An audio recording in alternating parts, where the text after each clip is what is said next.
ભરૂચ જિલ્લાના નેત્રંગના રૂપઘાટ ગામમાં ખેડૂતોના ખેતરનો વર્ષો પુરાણો રસ્તો ગેરકાયદેસર રીતે બંધ કરી દેવામાં આવતા ખેડૂતો મુશ્કેલીમાં મુકાયા। આ રસ્તો તાત્કાલિક ખોલાવવા માટે ખેડૂતોએ મામલતદારને રજૂઆત કરી છે। ભરૂચ જિલ્લાના નેત્રંગ તાલુકાના રૂપઘાટ ગામમાં ખેડૂતોની મુશ્કેલીમાં વધારો થયો છે। ગામના ખેડૂતોએ મામલતદાર કચેરીમાં ફરિયાદ કરી છે કે તેમની સંયુક્ત માલિકીની ખેતીની જમીન પર જવા માટેનો વર્ષો જૂનો પરંપરાગત રસ્તો કેટલાક લોકો દ્વારા ગેરકાયદેસર રીતે બંધ કરી દેવામાં આવ્યો છે। પીડિત ખેડૂતોનું કહેવું છે કે આ રસ્તો જિલ્લા પંચાયત દ્વારા ફાળવવામાં આવ્યો હતો, જેનો ઉપયોગ તેઓ દાયકાઓથી ખેતીકામ અને અવરજવર માટે કરતા આવ્યા છે। રસ્તો બંધ થવાથી ખેડૂતો ખેતરમાં પાક લેવા કે પશુપાલનના કામો કરવા જઈ શકતા નથી, જેના કારણે તેમને ભારે આર્થિક નુકસાન વેઠવું પડી રહ્યું છે।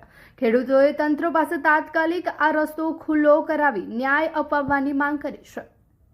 મામલતદાર સાહેબને આવેદનપત્ર આપ્યું છે। હવે પોલીસ સ્ટેશનમાં પણ અમે એક કોપી આપીએ છીએ, જેથી કરીને આટલા બધા 70-80 ખેડૂતો છે જેને બહુ તકલીફ છે। વચ્ચે ઉનાળામાં પણ એક ટ્રેક્ટર પડી ગયો હતો, તે રસ્તો પૂરવા નથી દેતા, એના માટે પૂરવા ગયેલા ત્યાંથી સીધા આવ્યા છે ખેતરેથી, જેથી કરીને સરકારશ્રીને વિનંતી, અમારો આ મેટર છે જે જલ્દી કંઈક આનું નિવારણ લાવે, ખેડૂતો રાતે દિવસે ખેતરે જઈ શકે એવી કંઈક માંગ કરીએ છીએ।